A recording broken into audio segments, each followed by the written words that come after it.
Assalamualaikum warahmatullahi wabarakatuh. Mari kita awali kisah ini dengan mengucapkan sholawat kepada junjungan kita, Baginda Nabi Muhammad Shallallahu Alaihi Wasallam. Allahumma sholli ala Sayyidina Muhammad, wa ala alihi Sayyidina Muhammad. Sholawat dan salam semoga selalu tercurah kepada beliau, keluarga, sahabat, dan pengikutnya hingga akhir zaman. Dengan sholawat, hati kita menjadi sejuk, langkah kita menjadi ringan, dan jiwa kita semakin dekat dengan Allah. Saudaraku yang dirahmati Allah, pernahkah Anda mendengar kisah tentang sebuah hutan larangan? Sebuah hutan yang bukan hanya ditakuti karena keangkerannya, tetapi juga dijaga oleh sesuatu yang tak bisa dijelaskan dengan logika manusia biasa. Ada orang yang berkata, di sana ada kerajaan gaib yang berdiri sejak ratusan tahun lalu. Ada pula yang mengatakan, siapa saja yang masuk tanpa izin, pasti akan tersesat dan tidak kembali lagi. Mengapa ada tempat seperti itu? Apakah benar hutan hanya sekadar deretan pohon? Atau ada sesuatu yang tersembunyi jauh di dalamnya? Dan, pertanyaan terpenting, mengapa kita harus mendengarkan kisah ini? Karena di balik setiap cerita rakyat, ada cermin yang bisa membuat kita melihat diri sendiri. Ada rahasia yang membuat hati kita tergetar. Ada pelajaran yang tidak bisa kita abaikan begitu saja. Dan malam ini, kita akan mengikuti kisah seorang tokoh yang berbeda dari kebanyakan orang. Ia bukan ksatria gagah dengan pedang berkilat. Ia bukan pula seorang pendeta sakti dengan doa-doa panjang. Ia hanyalah Wali Paidi, seorang lelaki sederhana yang mengenakan sarung kusut, kemeja seadanya, dan sandal jepit yang sudah aus. Ia suka merokok kretek, punya selera humor yang unik, dan selalu melihat hidup dengan cara yang membuat orang lain geleng-geleng kepala. Dialah yang berani menantang ketakutan yang telah diwariskan turun-temurun. Dialah yang berani masuk ke hutan larangan Blora. Sore itu, langit Blora terlihat berat. Awan kelabu bergulung seperti ombak laut, menutup sinar matahari yang biasanya hangat. Angin bertiup membawa bau tanah basah, tanda hujan sebentar lagi turun. Warga desa tampak gelisah. Mereka bergegas pulang, menutup pintu rumah lebih awal, seolah ada sesuatu yang tak ingin mereka temui di luar sana. Di tepi jalan tanah, di sebuah bangku kayu tua yang sudah miring sebelah, duduklah Wali Paidi. Tangannya memegang sebatang rokok kretek yang sudah setengah terbakar. Asapnya mengepul pelan, menari-nari di udara sebelum lenyap ditelan angin sore. Dengan tatapan santai, ia melihat orang-orang berlarian ke rumah masing-masing. Seorang lelaki tua, dengan wajah keriput dan sorban lusuh di kepalanya, mendekati Wali Paidi. Suaranya bergetar, penuh kecemasan. Paidi, jangan macam-macam sore ini. Hutan larangan itu jangan didekati. Apalagi dimasuki. Banyak orang hilang. Ada yang sakit mendadak. Ada yang tak pernah kembali. Kau tidak takutkah? Wali Paidi hanya menyipitkan mata karena asap rokok, lalu tersenyum tipis. Lah, Mbah, takut itu urusan hati. Kalau hatinya dipenuhi rasa takut, ya semua jadi menakutkan. Bahkan suara angin bisa dikira genderuwo. Tapi kalau hati ringan, semua jadi hiburan. Wong Jin juga butuh oksigen. Kok aku malah takut? Mbah itu menelan ludah. Ia tahu Paidi ini memang terkenal berbeda. Namun tetap saja, perasaan khawatirnya tak bisa diusir. Aku serius, Paidi. Jangan samakan hutan itu dengan tempat lain.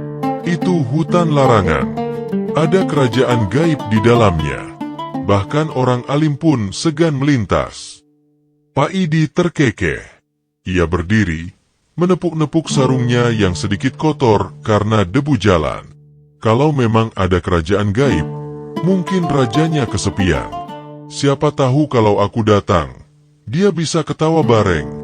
Wong hiburan di dunia gaib kan jarang. Ucapan itu membuat Mbah tua terdiam. Ingin marah, tapi juga takut. Bagaimanapun, Pak Idi memang selalu punya cara bicara yang sulit disanggah. Dengan langkah santai, Wali Pak Idi berjalan menuju batas hutan larangan Blora. Orang-orang desa yang melihatnya hanya bisa berbisik-bisik. Ada yang gelisah, ada yang beristighfar, ada pula yang hanya menggeleng kepala sambil berkata lirih, "Orang aneh." Jalan setapak menuju hutan terlihat sepi. Pepohonan jati tua berdiri di kanan kiri. Batangnya besar, kulitnya retak-retak, seperti wajah orang tua yang menyimpan banyak rahasia. Angin bertiup makin dingin. Semakin dekat ke hutan, semakin terasa hawa yang berbeda. Bukan dingin biasa, melainkan dingin yang membuat tulang merinding.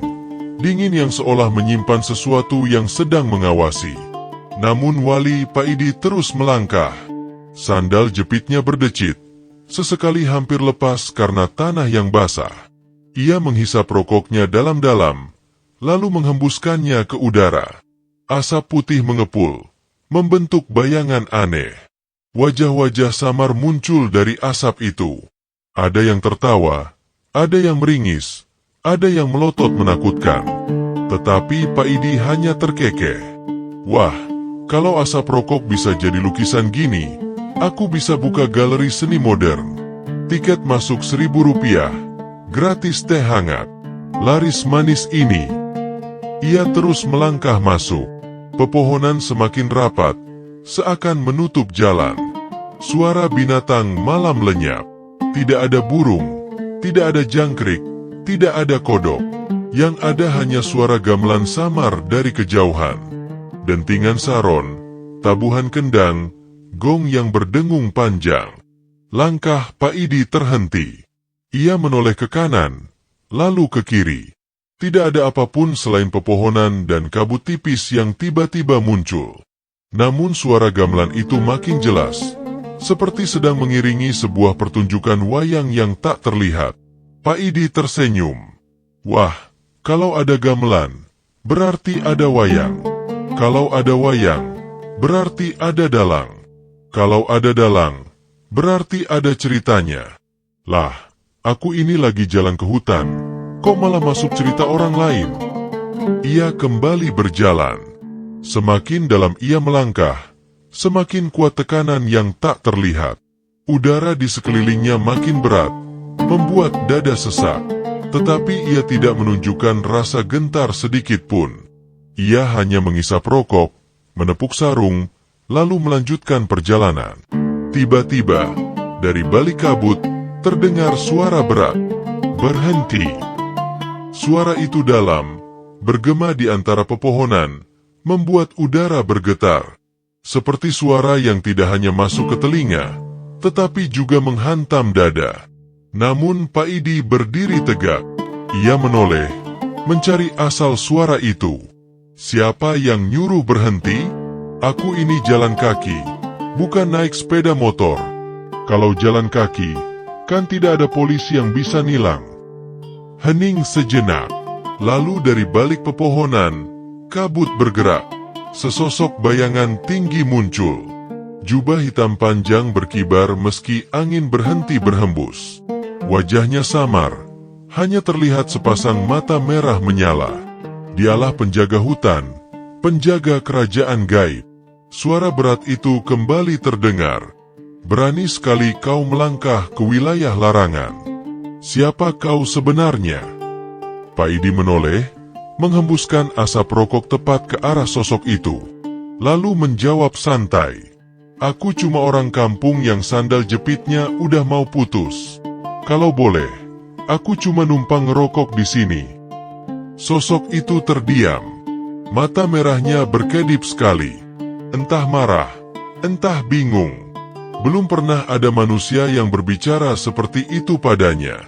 Biasanya, manusia yang sampai di sini sudah gemetar ketakutan, berlari terbirit-birit, atau jatuh pingsan. Tapi yang satu ini, tenang, santai, bahkan berani bercanda. Hutan mendadak hening. Angin berhenti. Suara gamelan lenyap. Seolah seluruh hutan menunggu apa yang akan terjadi selanjutnya. Pak Idi tetap berdiri dengan tenang. Rokok di tangannya hampir habis. Ia menjentikan abunya ke tanah, lalu tersenyum tipis. Kalau memang ada yang jaga di sini, ya sudah. Aku ini tamu. Tuan rumahnya siapa? Biar aku bisa sowan sekalian. Dan sejak saat itu, perjalanan Wali Paidi di dalam hutan larangan Blora benar-benar dimulai. Udara di dalam hutan larangan Blora terasa semakin berat. Pepohonan menjulang tinggi, batang-batangnya seperti pilar raksasa yang menopang langit. Kabut putih tipis merayap di permukaan tanah, menutup akar-akar besar yang menjalar kemana-mana. Dari kejauhan, suara gemerincing gamelan terdengar samar, seolah dimainkan di balik tirai tak kasat mata. Suara itu tidak konsisten, kadang pelan, kadang tiba-tiba keras, lalu hilang begitu saja, meninggalkan gema yang membuat bulu kuduk berdiri. Namun Wali Paidi berjalan seakan tak peduli. Sarungnya diikat sederhana di pinggang. Sandal jepitnya bunyi, pletok-pletok, tiap kali menjejak tanah yang lembab. Tangan kirinya santai memegang rokok, sementara tangan kanan kadang mengibas udara, seakan mengusir nyamuk yang tak ada. Senyumnya tipis, matanya teduh, meski jelas suasana di sekitarnya bukan suasana biasa.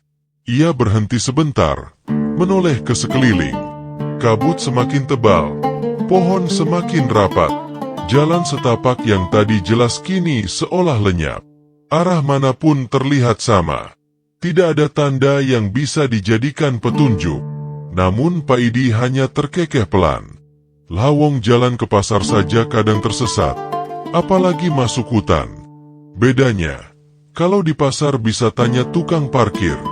Kalau di sini, mungkin bisa tanya jin tukang ronda. Ia mengisap rokok dalam-dalam, lalu menghembuskan asap ke udara. Ajaibnya, asap itu tidak langsung hilang. Justru membentuk bayangan samar, seperti wajah manusia yang sedang tertawa miring. Sesaat, wajah itu berubah murka, lalu pecah menjadi potongan-potongan asap yang beterbangan. Paidi hanya menggeleng. Kalau mau nakut-nakutin, jangan pakai muka masam begitu. Senyum sedikit, biar adem. Langkahnya kembali melanjut. Namun kali ini, pepohonan di kanan kiri mulai berubah bentuk. Awalnya hanya jati dengan batang besar, kini seakan melintir. Batangnya bengkok, daunnya menghitam. Seperti hutan yang hidup, bergerak mengikuti langkah Paidi. Setiap kali ia berjalan, ranting-ranting berderit, daun-daun berdesis seperti suara bisikan. Samar-samar terdengar suara orang berbisik. Kembali, kembali, jangan teruskan. Ada juga suara lain yang berkata, masuklah, masuk lebih dalam, lihat apa yang kami sembunyikan. Dua bisikan itu bertabrakan, membuat suasana semakin aneh. Satu melarang, satu menggoda. Seolah ada dua kekuatan yang saling tarik-menarik, dan Paidi berada di tengahnya. Tetapi Paidi tidak berhenti. Ia bahkan menoleh ke kanan dan ke kiri, lalu menjawab dengan santai. Kalau kalian mau ngobrol, ayo keluar sekalian. Jangan bisik-bisik. Wong aku ini telinganya sudah agak budek. Kalau bisiknya pelan gitu, masuknya cuma setengah. Seakan menanggapi ucapannya, angin bertiup kencang. Daun-daun kering beterbangan, tanah bergetar pelan, dan tiba-tiba dari balik kabut muncul bayangan hitam melayang. Wujudnya besar, seperti manusia dengan sayap kelelawar, matanya merah menyala, mulutnya lebar penuh taring. Makhluk itu terbang rendah, mendekati Paidi dengan suara melengking. Orang biasa pasti sudah menjerit ketakutan. Tapi Paidi hanya menoleh sekilas, mengangkat alis, lalu berkata datar, kalau sayapmu segede itu, jangan terbang rendah. Bahaya, bisa nyangkut di dahan. Lagian, mukamu kalau senyum dikit pasti lebih ganteng. Makhluk itu terdiam di udara. Matanya yang merah menyala berkedip, seolah bingung dengan reaksi Paidi. Tak biasanya manusia berani berkata begitu padanya. Biasanya manusia akan lari, atau pingsan ketakutan. Akhirnya makhluk itu mengeluarkan suara menggeram, lalu menghilang begitu saja, lenyap ke balik kabut. Pak Idi menghisap rokoknya sekali lagi, lalu mengangguk kecil. Wah, ternyata di sini banyak yang kreatif. Ada yang main gamelan, ada yang jadi wayang, ada juga yang cosplay jadi kelelawar. Lengkap. Namun semakin dalam ia melangkah, suasana makin berat. Kabut berubah pekat. Langit di atas seolah lenyap. Tidak ada cahaya matahari. Hanya kegelapan lembut yang membuat arah sulit ditebak. Dan di antara kabut itu, tiba-tiba muncul jalan bercabang 3. Di kiri, jalan sempit penuh akar besar yang menjalar kemana-mana. Di kanan, jalan licin menurun ke lembah yang gelap. Di tengah, jalan lurus tapi dikelilingi pepohonan tinggi yang seolah membentuk gerbang raksasa. Pak Idi berhenti sejenak. Ia melihat ke kiri, ke kanan, lalu ke tengah. Lah, ini kayak pilihan hidup. Kiri banyak halangan, kanan banyak tergelincir, tengah kayak jalan tol tapi rawan macet. Ia berpikir sejenak, lalu menepuk sarungnya. Ah, wong aku ini biasa lewat jalan tikus. Jadi pilih tengah sekalian. Kalau macet, tinggal ngopi dulu. Ia pun melangkah ke jalan tengah. Begitu kakinya melintasi gerbang pepohonan itu, udara berubah drastis. Hawa dingin menusuk tulang, angin berputar mengelilinginya. Dari atas terdengar suara seperti gong besar dipukul. Gong! Suaranya berulang, bergema, membuat tanah di bawah kakinya bergetar. Lalu tiba-tiba, jalan setapak di depannya lenyap. Ia kini berdiri di sebuah lapangan luas yang tidak pernah ia lihat sebelumnya. Rumputnya hitam, langitnya merah temaram, dan di kejauhan berdiri bangunan besar seperti istana, berdinding batu hitam, beratap runcing, dengan obor raksasa menyala di setiap sudutnya. Pak Idi menghela napas, menghembuskan asap rokok. Wah, ini sudah kayak masuk film fantasi. Tapi aku belum bayar tiket bioskop. Suara berat kembali terdengar, kali ini dari atas. Kau sudah melangkah terlalu jauh, manusia. Pak Idi mendongak. Di atas kepalanya, melayang sosok besar berjubah hitam. Wajahnya samar, matanya merah menyala, suaranya menggema. Dialah penjaga yang tadi menegurnya. Kali ini ia muncul lebih jelas, lebih nyata. Kenapa kau tidak takut? Manusia sepertimu seharusnya gemetar melihat kami. Pak Idi menyalakan rokok baru, menghisapnya pelan, lalu menjawab santai. Takut itu buat orang yang punya banyak beban. Aku ini cuma orang kampung. Sandalku jepit, sarungku udah pudar warnanya, rokokku pun murah. Mau apa lagi yang ditakutkan? Hening sesaat. Lalu, entah kenapa, sosok berjubah hitam itu tidak marah. Ia justru terdiam, menatap Pak Idi lama, seolah mencoba memahami. Jarang ada manusia yang bisa melangkah sejauh ini. Kau berbeda. Tapi ingat, semakin dalam kau masuk, semakin besar taruhannya. Pak Idi mengangguk pelan. Lah, hidup ini juga taruhan. Orang nanam padi, taruhannya bisa panen atau puso. Orang dagang, taruhannya bisa untung atau bangkrut. Bedanya, di sini taruhannya mungkin nyawa. Tapi kalau nyawa pun milik Allah, kenapa aku harus takut? Kata-kata itu membuat sosok berjubah hitam menunduk sedikit. Seperti ada sesuatu dalam kalimat Pak Idi yang menusuk jauh ke dalam. Namun sebelum ia sempat menjawab, tiba-tiba tanah di sekitar mereka bergetar keras. Dari balik bumi, muncul suara gemuruh, seperti ribuan orang bersorak. Kabut terbelah, dan dari kejauhan tampak istana hitam semakin nyata. Obor-obornya berkobar, dan di atas gerbang besar berdiri sosok lain, lebih megah, lebih berwibawa. Sosok itu mengenakan mahkota, jubah ungu berkilat, dan wajahnya samar tapi memancarkan wibawa luar biasa. Dialah Raja Gaib, penguasa hutan larangan yang selama ratusan tahun menyembunyikan kerajaannya dari manusia. Wali Paidi berdiri tegak, rokok di tangannya menyala, matanya menatap lurus ke arah istana. Dan sejak saat itu, ia tahu bahwa perjalanannya baru saja memasuki babak yang lebih dalam. Suasana di hadapan Wali Paidi semakin menegangkan. Kabut yang sejak tadi melingkupi hutan perlahan menyingkir, membuka jalan menuju istana hitam yang berdiri megah di kejauhan. Obor-obor raksasa menyala di setiap sudut tembok tinggi. Cahayanya berkilat-kilat, memantulkan bayangan yang menari di tanah hitam. Atap istana menjulang, runcing seperti tombak, menusuk langit merah kelam.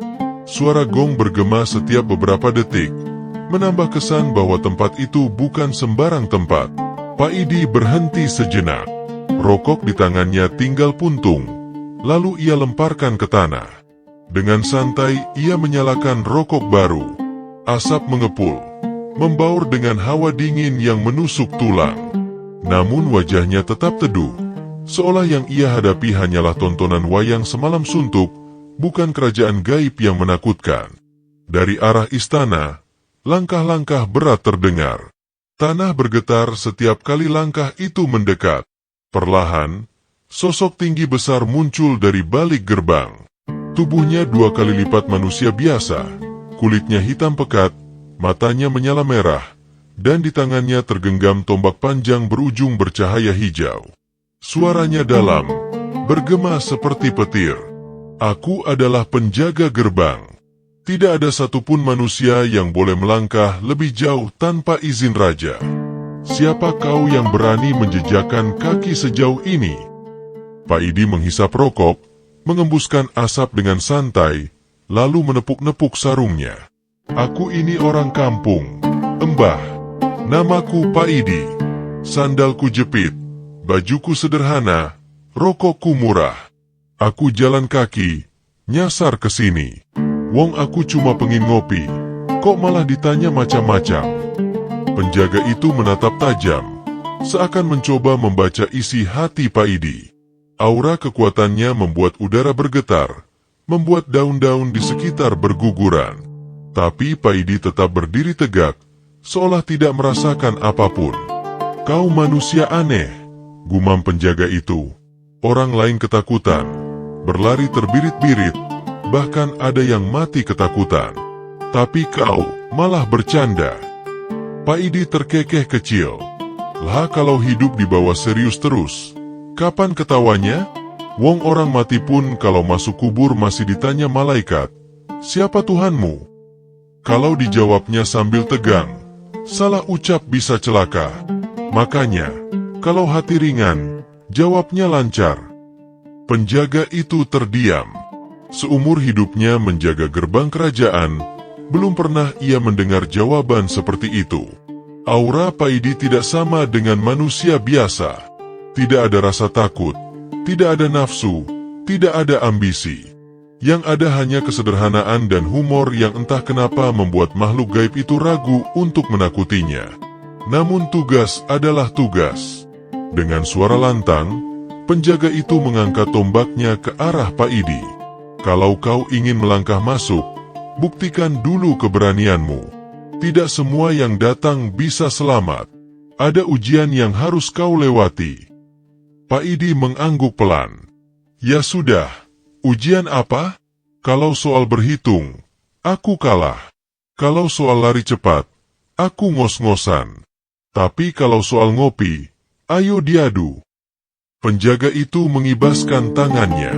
Seketika tanah di depan mereka terbuka, membentuk lingkaran hitam. Dari dalamnya muncul asap pekat, lalu terdengar suara-suara aneh. Raungan, jeritan, tangisan, semua bercampur jadi satu. Perlahan, dari lingkaran itu keluar makhluk-makhluk aneh. Tubuh mereka cacat, sebagian tanpa kepala, sebagian bertangan banyak, sebagian lagi matanya meneteskan api. Mereka berputar mengelilingi Paidi, matanya menatap lapar. Suara mereka bergemuruh, seolah siap menerkam kapan saja. Penjaga itu menatap Paidi dengan tajam. Inilah ujianmu. Jika kau bisa tetap berdiri tanpa gentar, kau boleh melangkah lebih jauh.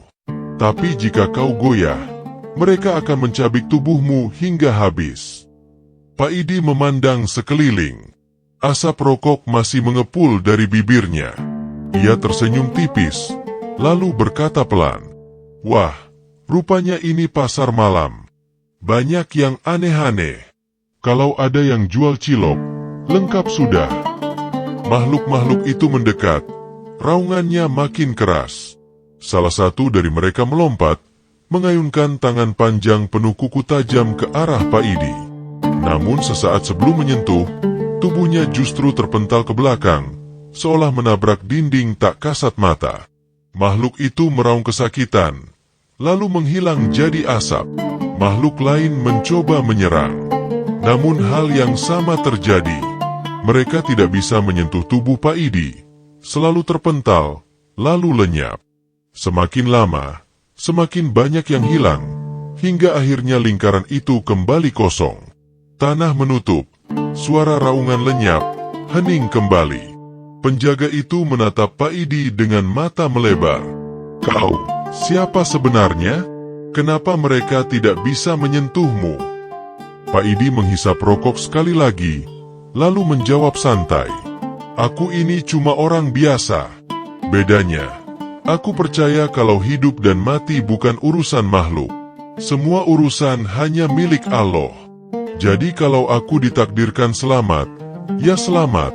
Kalau ditakdirkan mati, ya mati. Ngapain takut?" Penjaga itu terdiam lama. Lalu perlahan ia menurunkan tombaknya. Ada rasa hormat yang muncul dalam sorot matanya. "Baiklah, manusia. Kau lulus ujian pertama. Aku akan membawamu ke hadapan raja. Tapi ingat, raja tidak mudah ditaklukkan.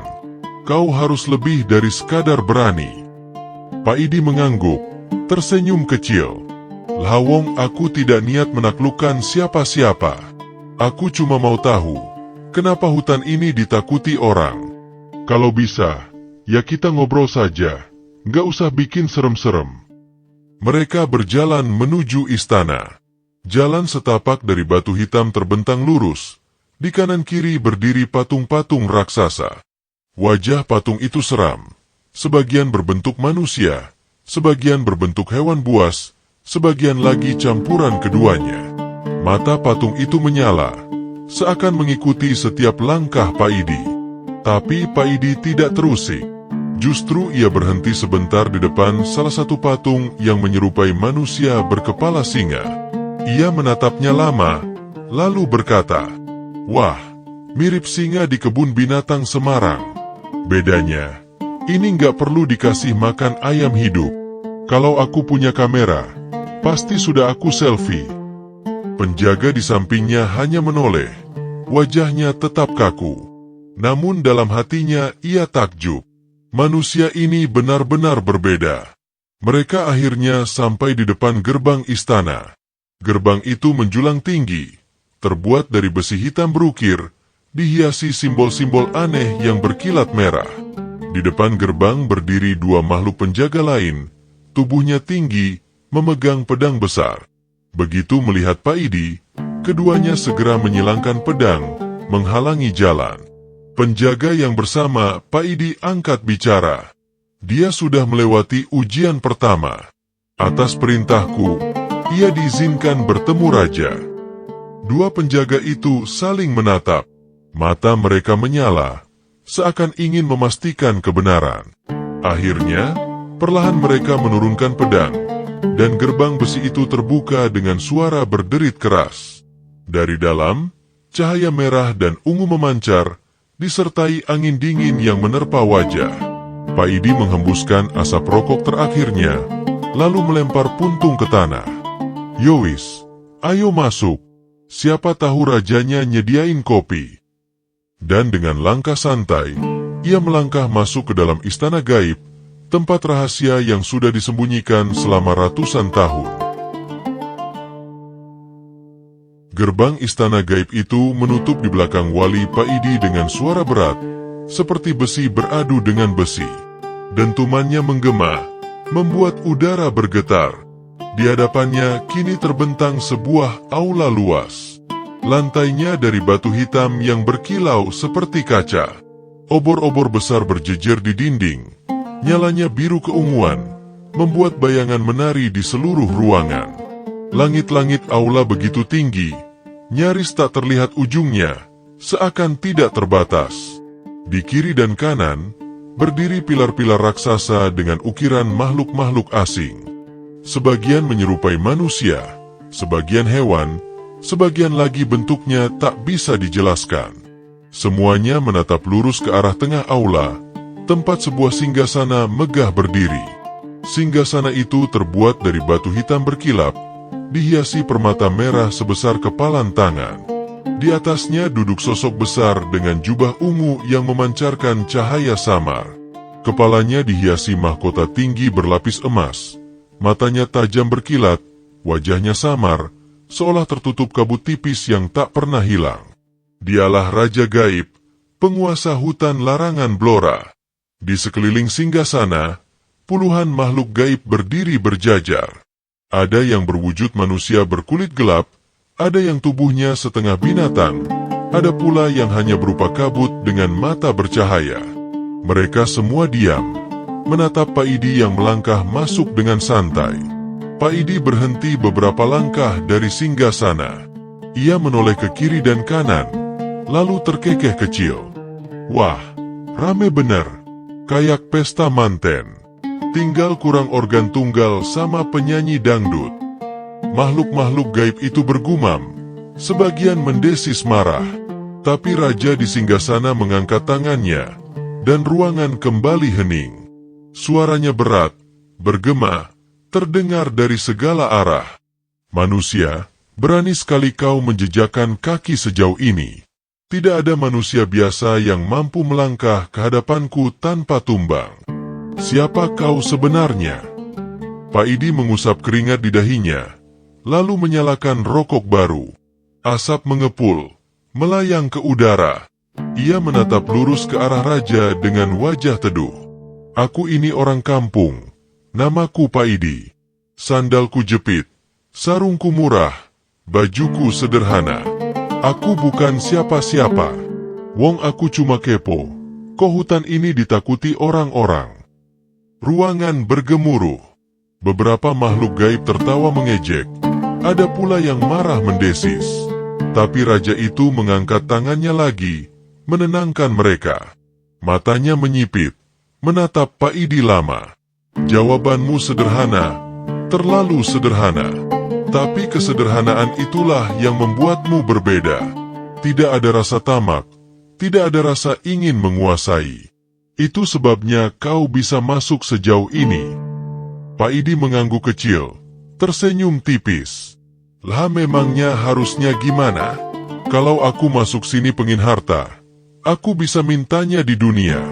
Kalau pengin jadi raja, ya jelas aku nggak mampu. Wong jadi ketua RT saja, aku belum tentu dipilih. Tiba-tiba, tawa besar terdengar dari singgasana. Tawa itu berat tapi tulus, membuat seluruh aula berguncang. Makhluk-makhluk gaib menoleh ke arah raja dengan wajah kaget. Sudah ratusan tahun lamanya mereka tidak pernah mendengar raja mereka tertawa. Raja itu kemudian berdiri. Tubuhnya tinggi menjulang, jubah ungunya berkibar meski tak ada angin. Suaranya menggema, lebih dalam dari sebelumnya. Baiklah, Pak Idi, karena kau sudah melangkah sejauh ini, aku akan tunjukkan rahasia yang selama ratusan tahun kami sembunyikan. Tapi ingat, apa yang kau lihat tidak boleh sembarangan kau sebarkan. Hanya mereka yang berhati bersih yang boleh mendengarnya. Pak Idi menghembuskan asap rokok, lalu menjawab santai. Lawong aku juga bukan wartawan, Embah. Jadi tenang saja. Kalaupun aku cerita, paling cuma jadi bahan ketawa orang kampung. Raja mengangkat tangannya. Seketika lantai aula bergetar. Permata merah di singgasana memancarkan cahaya terang, menyinari seluruh ruangan.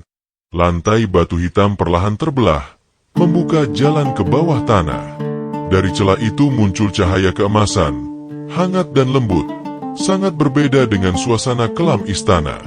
Ayo, "Ikutlah denganku," kata raja itu. Pak Idi mengangguk, menepuk sarungnya, lalu mengikuti raja menuruni tangga batu yang baru muncul. Penjaga yang tadi menemaninya berhenti di gerbang, hanya menunduk hormat pada rajanya. Makhluk-makhluk gaib lain menatap dengan penuh tanda tanya, tapi tidak ada yang berani bergerak. Tangga itu panjang, berputar ke bawah seperti sumur. Semakin dalam, semakin hangat udara yang terasa. Bukan lagi dingin menusuk tulang, melainkan hangat yang menenangkan. Asap rokok Pak Idi membaur dengan aroma wangi seperti kemenyan, tapi tidak menyengat, justru menenangkan hati. Setelah beberapa lama, mereka sampai di sebuah ruangan luas di bawah tanah. Ruangan itu dipenuhi cahaya emas yang tidak jelas dari mana asalnya. Dindingnya bukan batu hitam, melainkan kristal transparan yang berkilau. Di tengah ruangan, ada sebuah kolam besar berisi air jernih. Air itu memancarkan cahaya lembut, seakan setiap tetesnya menyimpan ribuan rahasia. Raja berdiri di tepi kolam, menatap permukaannya. Lalu ia berkata pelan, namun suaranya tetap bergema di seluruh ruangan. "Inilah rahasia hutan larangan Blora. Sumber kehidupan, sumber kekuatan yang kami jaga selama ratusan tahun. Air ini bukan air biasa. Ia menyimpan pengetahuan masa lalu, masa kini, bahkan masa depan. Ia bisa menyembuhkan penyakit, bisa memberikan kekuatan, bahkan bisa menghancurkan jika jatuh ke tangan yang salah." Pak Idi menatap kolam itu dengan mata tenang. Ia menghisap rokoknya sekali lagi, lalu berkata, "Lah pantesan kalian sembunyi. Kalau air ini jatuh ke tangan manusia, bisa rusak dunia. Wong ngurus air pam saja masih bocor, apalagi ngurus beginian." Raja menoleh, menatap Pak Idi. Ada senyum samar di wajahnya. "Itulah sebabnya kami menjaga rahasia ini. Manusia serakah. Mereka akan berebut, mereka akan berperang, mereka akan merusak segalanya. Jadi kami sembunyikan tempat ini. Kami larang siapapun masuk ke hutan. Hanya mereka yang berhati jernih yang bisa melangkah sejauh dirimu." Pak Idi terdiam sejenak, lalu mengangguk pelan. "Ya, aku ngerti. Wong manusia itu kalau dapat rezeki sedikit saja kadang rebutan. Kalau dapat air beginian, bisa saling bunuh. Jadi kalian benar, harus dijaga." Raja menghela napas panjang, lalu menatap permukaan air lagi. "Aku sudah hidup ratusan tahun, Pak Idi. Aku melihat manusia berubah. Dulu mereka sederhana, hidup dengan alam, mengambil secukupnya. Tapi sekarang, mereka menebang pohon sembarangan, membuang sampah sembarangan, merusak bumi tanpa peduli. Itulah sebabnya kerajaan ini menutup diri. Kami lelah melihat keserakahan manusia." Pak Idi tersenyum kecil, lalu berkata, "Wajar, wong manusia itu suka lupa. Lupa kalau semua cuma titipan. Lupa kalau hidup ini cuma singgah sebentar. Makanya kadang perlu diingetin. Kalau semua diambil, apa yang tersisa buat anak cucu?" Ucapan sederhana itu membuat raja menoleh lagi.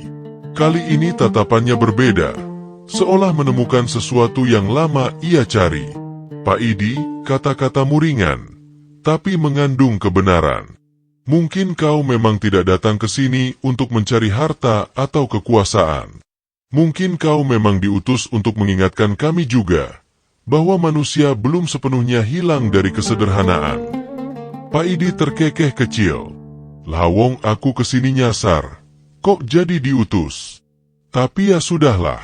Aku juga senang kalau bisa bikin orang atau jin ketawa, apalagi kalau bisa bikin mereka ingat lagi sama Allah." Suasana ruangan itu hening beberapa saat. Hanya terdengar bunyi tetesan air dari kolam yang berkilau.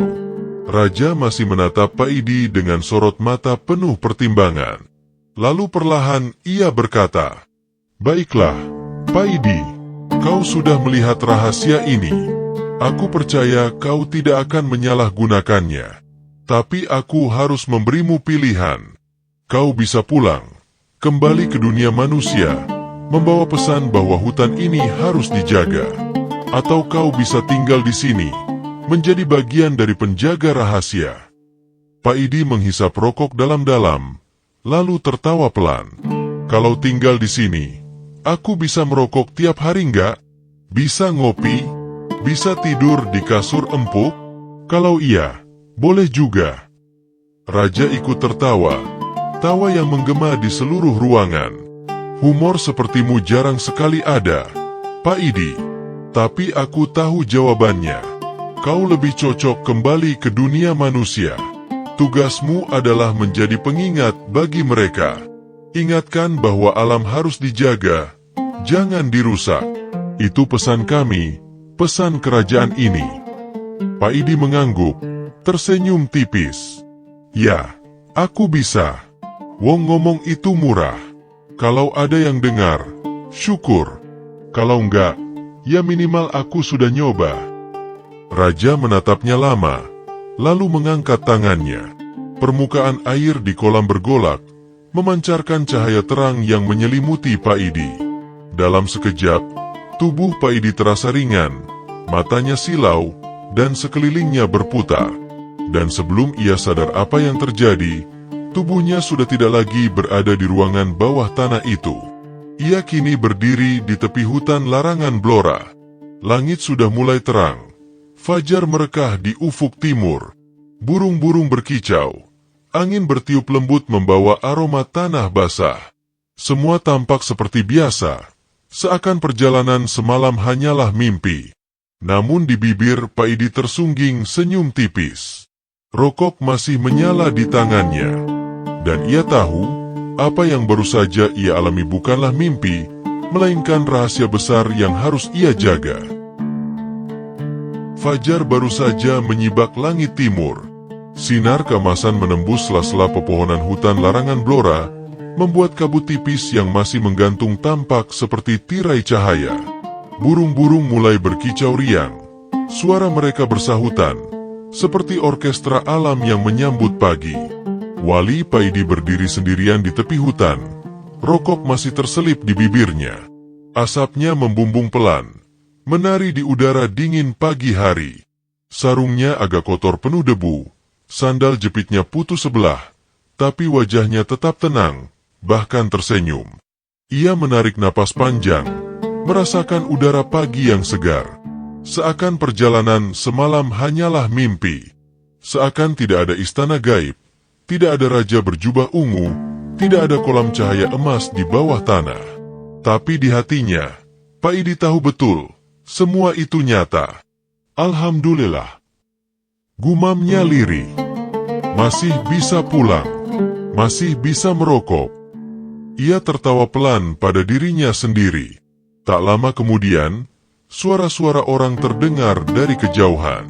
Pak Idi menoleh, dan benar saja, sekelompok warga desa berjalan tergesa mendekat ke arah hutan.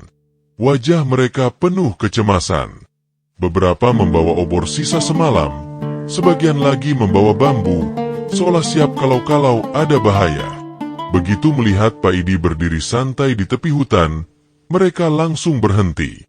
Wajah-wajah tegang itu seketika berubah jadi campuran lega, kaget, sekaligus tidak percaya. Astagfirullah, itu Pak Idi toh, seru salah seorang warga. Ya Allah, beneran Pak Idi, masih hidup. Mereka semua berlari menghampiri. Ada yang langsung memegang bahunya, ada yang memeriksa wajahnya, ada pula yang hanya melongo. Pak Idi, kamu masuk hutan larangan semalam tuh? Kami sudah nyangka kamu nggak bakal balik. Kok bisa keluar, Le? Tanya seorang bapak tua, suaranya gemetar. Pak Idi menghembuskan asap rokok pelan, lalu menjawab dengan santai. Lawong aku cuma jalan-jalan. Kok malah adem di dalam. Enak buat ngopi kalau ada warung. Warga saling pandang. Wajah mereka makin bingung. Jangan bercanda, Di. Itu hutan bukan sembarangan. Banyak yang masuk nggak pernah pulang, kata seorang pemuda dengan wajah serius. Pak Idi menepuk-nepuk sarungnya. lalu duduk di atas batu dekat situ. Ya, aku ngerti. Tapi tenang, aku ketemu banyak kawan di dalam. Orang-orang baik, cuma mereka nggak suka diganggu manusia serakah. Mereka bilang, jangan buang sampah sembarangan, jangan tebang pohon sembarangan.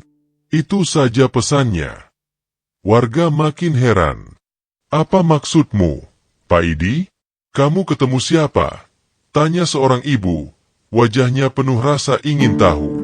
Pak Idi tersenyum, lalu berkata dengan nada ringan, ketemu raja, ketemu prajurit, ketemu banyak makhluk aneh. Tapi jangan mikir yang serem-serem. Mereka itu juga ciptaan Allah, sama kayak kita. Bedanya, mereka nggak kelihatan. Mereka jaga hutan ini biar nggak rusak. Kalau manusia seenaknya, ya jelas mereka marah. Suasana mendadak hening. Warga yang tadinya ribut sekarang diam, mencerna kata-kata Pak Idi. Beberapa masih ragu, tapi ada pula yang wajahnya tampak takut bercampur hormat. Pak Idi kembali mengisap rokok, lalu melanjutkan. Pesan mereka sederhana. Jaga alam, jaga hutan, jangan rakus. Wong kita hidup di dunia cuma numpang, nggak selamanya. Kalau hutan habis, air hilang, tanah rusak, siapa yang rugi? Kita sendiri, anak cucu kita. Seorang bapak yang terkenal keras kepala di desa itu nyeletuk. Suaranya agak tinggi. Pak Idi, jangan ngawur. Masa kamu ketemu raja gaib? Masa kamu dikasih pesan segala? Bisa jadi itu cuma mimpi, atau cuma halusinasi karena kamu kelamaan di hutan. Pak Idi menoleh, menatap bapak itu dengan senyum tipis. Lalu ia berdiri, mendekati, dan berkata pelan tapi jelas. Kalau mimpi, kenapa aku masih ada di sini? Kalau halusinasi, kenapa aku masih bisa ngerokok? Masih bisa ngomong sama sampean sekarang? Aku nggak minta sampean percaya. Aku cuma nyampein pesan. Mau sampean terima atau tidak, itu urusan hati masing-masing. Bapak itu terdiam, wajahnya berubah canggung. Tiba-tiba terdengar suara adzan subuh dari kejauhan, dari musola kecil di desa. Suaranya merdu, memecah pagi yang dingin. Warga yang tadi berkumpul mulai saling pandang, lalu sebagian mengangguk kecil. Ya sudah, Pak Idi, kita pulang dulu, sholat subuh. Tapi ceritamu ini aneh sekali. Aku masih bingung, kata seorang pemuda. Pak Idi mengangguk. Sholat dulu, Mas. Itu yang penting. Soal ceritaku, nggak usah bingung. Wong aku sendiri juga bingung. Yang jelas, pesannya jelas, jangan serakah. Itu saja. Warga mulai berjalan pulang. Ada yang masih melirik Pak Idi dengan wajah penasaran, ada yang tampak takut, ada pula yang diam saja. Pak Idi hanya tersenyum, menyalakan rokok baru, lalu berjalan santai menyusuri jalan setapak menuju desa. Sesampainya di desa, suasana langsung heboh. Orang-orang sudah menunggu kabar sejak semalam. Begitu melihat Pak Idi kembali dengan selamat, semua bersorak lega. Anak-anak berlari menghampirinya. Para ibu menepuk-nepuk pundaknya. Para bapak menggeleng tak percaya. Pak Idi kok ieso, wong biasanya orang masuk hutan itu hilang. Ajaib tenan, mesti ada yang jaga dia. Tapi Pak Idi iki wong kocak. Jin aja mungkin bingung ngadepin dia. Suara-suara itu bersahutan, memenuhi udara. Pak Idi hanya tertawa kecil, menyalakan rokok lagi. Lawong jin juga butuh hiburan. Kalau tiap hari serem-sereman, capek juga mereka. Makanya mungkin aku disuruh cerita ke kalian, biar kalian gak terlalu takut. Tapi juga jangan sembarangan. Beberapa orang mendekat, ingin tahu lebih banyak. Tapi Pak Idi hanya menjawab sekenanya, dengan gaya santai. Ia tidak pernah mau menjelaskan terlalu detail tentang istana gaib, raja, atau kolam emas. Ia hanya mengulang satu pesan, jaga alam, jangan serakah. Hari-hari setelah itu, nama Pak Idi makin sering disebut. Ada yang percaya ceritanya, ada yang menganggapnya bohong. Tapi anehnya, orang-orang desa mulai segan membuang sampah sembarangan. Mereka mulai ragu menebang pohon di hutan. Bahkan anak-anak yang biasanya berani main jauh ke dalam hutan kini lebih hati-hati. Pak Idi sendiri tetap seperti biasa. Ia masih memakai sarung, kemeja sederhana, sandal jepit. Masih merokok di pos ronda sambil bercanda dengan teman-temannya. Tidak ada yang berubah dari luar. Tapi di dalam hatinya, ia tahu, ia sudah melihat sesuatu yang tidak semua orang bisa lihat. Kadang, saat malam tiba, ia menatap ke arah hutan yang gelap, lalu tersenyum kecil. Ia teringat pada tawa raja gaib, pada cahaya emas di bawah tanah, pada pesan yang harus ia sampaikan. Insya Allah, pesanku nyampe, Mbah Raja, gumamnya pelan. Walau cuma lewat rokok dan guyonan, semoga ada yang nyantol di hati orang. Asap rokok mengepul ke udara malam, lenyap dalam kegelapan, seakan menjadi jembatan antara dunia manusia dan dunia gaib. Dan sejak malam itu, kisah Wali Pak Idi di hutan larangan Blora menjadi cerita yang selalu dibicarakan orang. Cerita tentang seorang lelaki sederhana, humoris, yang berani masuk ke tempat terlarang, bertemu dengan kerajaan gaib, dan membawa pulang pesan yang abadi. Jaga alam, jangan serakah, hiduplah sederhana. Setiap perjalanan dan peristiwa yang dialami Wali Pak Idi mengingatkan kita bahwa menjaga alam adalah bagian dari amanah Allah kepada manusia. Jangan sampai keserakahan membuat kita merusak apa yang Allah titipkan. Allah berfirman dalam Al-Quran Surat Ar-Rum ayat 41, telah tampak kerusakan di darat dan di laut disebabkan karena perbuatan tangan manusia, supaya Allah merasakan kepada mereka sebagian dari akibat perbuatan mereka, agar mereka kembali ke jalan yang benar. Ayat ini mengajarkan bahwa kerusakan alam adalah akibat ulah manusia sendiri. Maka tugas kita adalah memperbaiki, menjaga, dan tidak merusaknya. Cerita ini hanyalah fiktif, dibuat seolah nyata, agar kita bisa mengambil pelajaran darinya. Semoga kisah ini memberi manfaat, menambah rasa syukur, dan semakin mendekatkan kita kepada Allah Subhanahu wa Ta'ala. Terima kasih sudah mendengarkan cerita ini sampai akhir. Jika kalian senang dengan kisah ini, silakan tinggalkan komentar, tekan tombol like, dan jangan lupa subscribe agar tidak ketinggalan cerita-cerita menarik berikutnya. Sampai jumpa di kisah berikutnya. Wassalamualaikum warahmatullahi wabarakatuh.